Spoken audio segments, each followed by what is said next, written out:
चोर चोर मौसेरे भाई, यानी इसका मतलब ये होता है कि कोई भी दो व्यक्ति हो या दो परिवार हो या दो एक काम करने वाले हो, तो वो क्या होते हैं, मौसेरे भाई, मतलब एक जैसा ही काम करते हैं। जैसे एक चोर हो गया तो दूसरा क्या करता है कि वो लोगों को ठगता है, ठीक है।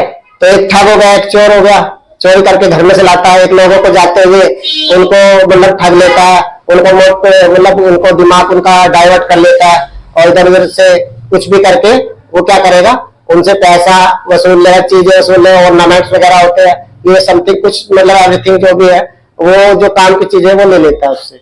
तो ये इसलिए बोला गया है कि चोर चोर मौसेरे भाई, कि दोनों का काम एक ही है, ठीक है ना। मतलब लोगों को नुकसान पहुंचाना, चाहे वो चोरी करके लाए या लोगों को वो मतलब रास्ते में चलते हुए को ठग ले या उनका मतलब कुछ भी माइंड वॉश कर दे उस तरह से, तो मगर कर तो दोनों नुकसान ही है, इसलिए बोला गया है कि चोर चोर मौसेरे भाई। नेक्स्ट है हमारा, अ guilty mind is always suspicious. तो इसका मतलब होता है चोर की दाढ़ी में तिनका। तो नेक्स्ट हो गया चोर की दाढ़ी में तिनका, जैसे लिखा भी है सस्पिशियस। सस्पिशियस मतलब संदेहजनक कोई भी व्यक्ति होता है। तो कभी ऐसा कोई भी जैसे परिवार में एक बच्चा होता है, कोई भी वो क्या होता है कि कोई बाहर कुछ ऐसा वो करके आया है, लड़ाई झगड़े, और वो अपने उसके पेरेंट्स है, उसके घर वाले वो कहते हैं कि भाई वहां पे ऐसे से लड़ाई हो गई और पता नहीं कौन था, तो वो खुद बोलने लगता है कि मैं तो था ही नहीं, मैंने तो कुछ किया ही नहीं। तो इसलिए उसको एक सस्पिशियस होता है, मतलब संदेहजनक दिमाग से वो काम करता है, और इसलिए उसको बोला गया कि चोर की दाढ़ी में तिनका। तो वो पहले ही बोल बैठता है कि मैंने तो ये काम करा ही नहीं है। नेक्स्ट है हमारा, head I win tails your lose, यानी चिट भी मेरी और पट भी मेरी। तो इसका मीन है टैलेंट लूज, ठीक है। अगर वो जीत जाएगा तब भी वो खुद ही जीता है, और हार जाएगा तब भी जीत जाएगा, तो तब भी अपने को जीतता महसूस करता है। यानी वो किसी मतलब सही बात को ऑब्जर्व करता ही नहीं है, एक्सेप्ट नहीं करता सही बात को, वो हमेशा बस अपने को ही वर्चस्ववादी मानता है। कोई बात होती है तो वो बोलता है कि नहीं मैं हूँ सब कुछ, मैंने वो करा, मैंने ये करा, मैंने वो करा। तो इस तरह से जो होता है, मतलब जो सच्चाई है उसको, रियलिटी को मानता नहीं है, और वो अपने जिद्दबंदी करता रहता है कि मैंने उसको किया, जबकि उसने करा ही नहीं है। या वो हार गया तो कहेगा नहीं मैं जीत गया, ठीक है। तो इसलिए बोला गया चित भी मेरी पट भी मेरी। कुछ लोग होते हैं, तुमने देखा होगा, अगर मान लिया कोई कहीं पे एक्सीडेंट हो गया या कुछ ऐसे हो गया, तो वो जो एक्सीडेंट करने के बाद क्या करता है कि वो कहता भैया तुमने यार मेरी गाड़ी ठोक दी, तो वो कहेगा नहीं मैंने कहा ठोक दी, तूने ऐसी रास्ते में क्यों खड़ी करी थी। तो इस तरह से होता है, मतलब जो सच्चाई है उसको एक्सेप्ट नहीं करेगा वो, उल्टा उसी को, उल्टा चोर कोतवाल को डांटे, वो उसी की उसमें कमियां निकाल देगा और बस अपने को वर्चस्ववादी मानेगा, अपने को ही ग्रेट मानता वो। तो इसलिए बोला गया है चित भी मेरी पट भी मेरी। तो ऐसा मत करें, ओके। नेक्स्ट है, while in Rome do what the Romans do. इसका मतलब होता है पानी में रह के, पानी में रहकर मगर से बैर। ठीक है स्टूडेंट्स, पानी में रह के मगर से बैर। तो while in Rome do what in the Roman do. तो हमें जैसे ये कहावतें जो है ना, मतलब अगर ध्यान से देखें तो बहुत अच्छी कहावतें होती है। पानी में रहकर मगरमच्छ से बैर। अगर आपके पड़ोस में कहीं पे कोई भी व्यक्ति एक वर्चस्ववादी है, मतलब शक्तिशाली है या मतलब पैसे वाला है, हर तरह से मतलब एक स्ट्रॉन्ग पावर में है, तो आप उससे अनर्गल मतलब लड़ाई झगड़ा ना करें, उससे बैर ना करें, उससे बेमतलब की पंगा ना ले, ठीक है।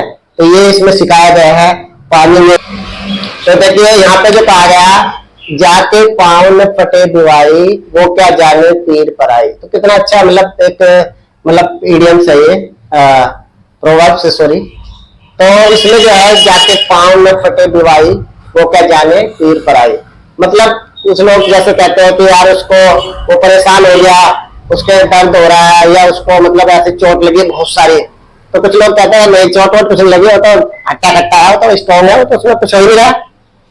तो इसमें इसी बात का हास्य है कि जाके पांव न फटे दिवाई, जिसके पैर नहीं फटते तो उसको दर्द महसूस नहीं होता। जब खुद के चोट लगती है, खुद के परेशानी होती है, तो तब उसको एहसास होता है। इसलिए इसमें बोला गया कि जाके पांव न फटे दिवाई, वो क्या जाने पीर पर आई। तो वो दूसरों का दर्द, इसमें बोला गया है कि जाके पैर पसारिए जेती लंबी सोर। अब इसमें जो है, जैसे लोग कहते हैं कि भाई जितनी चादर होती है, इसको ये भी बोल सकते हैं जितनी लंबी चादर है उतने ही पैर पसारने चाहिए, मतलब चादर को देख के। जैसे इसमें लिखा भी है कि cut your coat according to clothes. Coat जो कपड़ा होता है, कपड़े को कोट के अकॉर्डिंग ही काटो, ना कि फालतू, ठीक है। अर्थात इसका मतलब ये नहीं है कि कोट को काटे, इसका मतलब ये है कि इंसान को अपनी कैपेसिटी के अनुसार वर्क करना चाहिए, कैपेसिटी के अनुसार कोई बिजनेस करना चाहिए, अपनी क्षमता के अनुसार ही, मतलब जो भी काम करे अपनी क्षमता के अनुसार करे, ना कि वो कुछ ज्यादा कर ले। जैसे बहुत से लोग होते हैं, वो कहते हैं कि भाई अब बच्चे की, मतलब वो बच्चा है और वो कहते हैं कि भाई वो छलांग लगा जाएगा 20 फुटी, तो 20 फुट उसकी बस की है नहीं है, और वो कहेगा कि मैं तो लगा दूंगा छलांग। तो ऐसे बहुत सारे एग्जाम्पल है। एक बार ऐसे हुआ था कि एक बच्चा, आपस में कुछ लोग थे, बहस कर बैठे और वो वजन के ऊपर कर बैठे थे कि वजन में इतने क्विंटल वजन उठा लूंगा। तो उसमें क्या हुआ कि उस व्यक्ति ने वो वजन तो उठा लिया, मगर वजन उठाने के बाद ही तुरंत उसकी डेथ हो गई। तो क्या फायदा हुआ उसका, तो नुकसान हुआ ना। तो इसलिए बोला गया जाके पैर पसारिए जेती लंबी सोर। इसलिए ज्यादा आवश्यकता से ज्यादा भी काम करना वो हानिकारक हो सकता है, उसका कोई फायदा नहीं है, वो चित्त पूर्ण नहीं है। ओके, तो नेक्स्ट है हमारा वंस बिट ट्वाइस साई।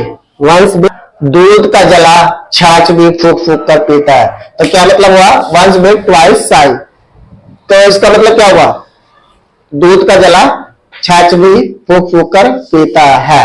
अर्थात जिस व्यक्ति को किसी बिजनेस में या किसी काम में या किसी भी कोई भी अपना टारगेट वो कर रहा है और उसको परेशानी आ जाती है पहले ही, तो वो फिर क्या करता है, वो आराम से, वो मतलब उसको नेक्स्ट काम करने के लिए वो उसको फिर 4 से 5 बार उसको ऑब्जर्व करेगा, देखेगा, पूछेगा, इंक्वायरी करेगा, मतलब घबराता रहता है कि यार क्या ऐसा लोग फिर गलती हो जाए, फिर दोबारा नुकसान उठाना पड़ जाए। तो इसलिए उसको बोला गया है कि दूध का जला छाछ भी फूक फूक कर पीता है।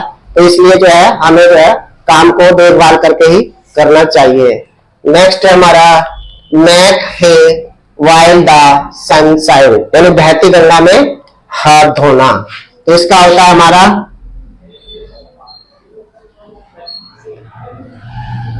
गंगा में हाथ धोना। तो देखिए डायलॉग कितना बढ़िया है, बहती गंगा में हाथ धोना। बहती गंगा में हाथ धोना कि जहाँ, जैसे देखा होगा आप लोगों ने कहीं पे आजकल क्या होता है कि आजकल लड़ाई झगड़े जो हो रहे हैं ज्यादातर, मोस्टली मैंने देखा है दिल्ली के अंदर कि ग्रुप में होते हैं। ग्रुप में क्या है, 4 मतलब 10 बंदे उसके बुला लेगा, 10 बंदे उधर से आ जाएंगे और वे आपस में ग्रुप में लड़ते हैं। तो यहाँ पे क्या होता है कि बहती गंगा में हाथ धोना। अब उसमें क्या होता है कि लड़ाई आपस में हो रही है उनकी और दूसरा हाथ मार के चला जाता है उसमें, मतलब दूसरा उनको मार के चला जाएगा ज्यादा चोट, और वो सोचेंगे कि हमारे अपोजिट वाले ने हमें मारा है, तो वो उसके प्रति जो केस वेस करेंगे, FIR कराएंगे और उसको नुकसान, मतलब उन दोनों को नुकसान हो जाएगा, बीच में काम जो है कोई और कर जाता है। तो ये भी बहती गंगा में हाथ धोना, ये भी एक तरह से एक डायलॉग, मतलब एक तरह से प्रोवर्ब है। और या ऐसे भी कह सकते हैं कि जैसे क्या होता है कि कहीं पे कोई भंडारा वगैरह चल रहा है या कोई भी होता है, तो वहां पे जरूरी नहीं, या किसी के यहाँ पे कोई शादी वादी हो रही है तो उसे खाना वाना लेना है, तो वहां पे बहुत से अपरिचित व्यक्ति भी आ जाते हैं और वो खाना खा के आराम से निकल जाते हैं। तो इसलिए कहते हैं कि बहती गंगा में हाथ धोना, तो वहां कोई भी फायदा उठा लेता है। उसके बाद आता है many a little makes a mickle, यानी बूंद बूंद से घड़ा भरता है। इसका मतलब होता है बूंद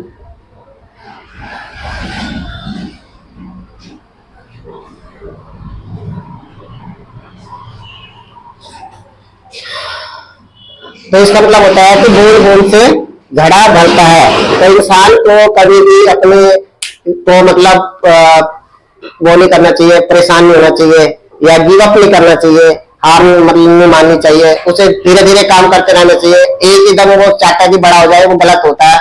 इसलिए बोला गया कि बूंद बूंद से घड़ा भरता है। छोटे छोटे काम करके आदमी को प्रोग्रेस करना चाहिए, और धीरे धीरे फिर वो एक दिन लास्ट एज में जो आता है कि वो पूरा भर जाता है, अर्थात उसके पास पैसा मनी जो उसकी इच्छा होती है वो उसको प्राप्त हो जाती है। इसलिए इंसान को पैसेंस रखना चाहिए, और पैसेंस रख के ही धीरे धीरे अपने कर्म को पॉजिटिव वे में करते रहना चाहिए, और लास्ट में वो जीत जाता है, अर्थात बूंद बूंद से घड़ा भरता है, अर्थात लास्ट में उसकी जो मनोकामना होती है वो पूर्ण हो जाती है।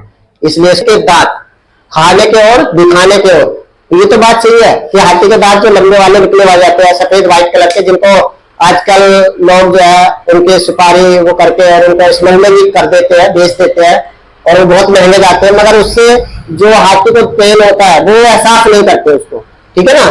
जैसे ऊपर लिखा भी है कि जाके पैर पसारिए, ओ सॉरी ये वाला, जाके पाँव न फटे दिवाई, वो क्या जाने पीर पर आई। तो यहाँ पे यही बोला गया कि भाई वो दर्द को महसूस नहीं करते, क्योंकि उनको तो आदत बनेगी पैसा कमाने की, तो उसके दांत निकाल देते हैं कम उम्र में ही। वो अपनी तरफ से निकले तो कोई दर्द नहीं होगा, मगर वो कम उम्र में, हाथी की कम उम्र होती है, उसमें दांत निकाल लेते हैं और उसको बहुत पीड़ा होती है, मगर उन्हें कोई फर्क नहीं पड़ता, ठीक है। तो बात ये है कि यहाँ पे हाथी के दांत दिखाने के और खाने के हो, तो जिनसे खाता है वो अंदर जो है छोटे दांत होते हैं उनसे खाता है, और दिखाने मतलब वो लगता है कि हाथी के ये दांत है। तो ये तो एक कहावत हो गई, मगर यहाँ पे इसका अर्थ क्या है? इसका अर्थ यह है कि हाथी के दांत, ठीक है ना। तो हाथी के दांत से मतलब हो गया कि कुछ लोग इतने चापलूस होते हैं, इतने चापलूस होते हैं, not man only platters, okay. वो इतने प्लेटरशिप करते हैं, इतने प्लेटरशिप करते हैं कि वो सामने वाले को दिखा देते हैं कि भाई तुम्हारे लिए ये बहुत अच्छा है, इतना लॉयल पर्सन, जबकि वो लॉयल पर्सन नहीं होता, ओनली प्लेटर्स होता है, और वो जो है दिखा देता है कि भाई हाँ तुम्हारे लिए हर तरह ये कारगर सिद्ध है, जबकि अंदर से उसके कुछ और चलता रहता है। वो चाहता है कि किसी तरह मैं इससे बड़ा बनूं, किसी तरह इसको हरा के या ये करके, मतलब कुछ भी करके एवरीथिंग, मतलब व्हाटएवर जो भी है करके वो बड़ा बने उससे। तो इस तरह से जो बोला गया हाथी के दांत खाने को और दिखाने को, अर्थात जो व्यक्ति तुम्हें चापलूसी ज्यादा करे, तुम्हारी तारीफ करे, तो वो व्यक्ति जो तुम्हारे लिए सही नहीं हो सकता। वो सिर्फ इसलिए कहावत कही कि हाथी के दांत खाने को और दिखाने को, वो सामने चापलूसी जरूर करेगा मगर पीछे बुराई करेगा।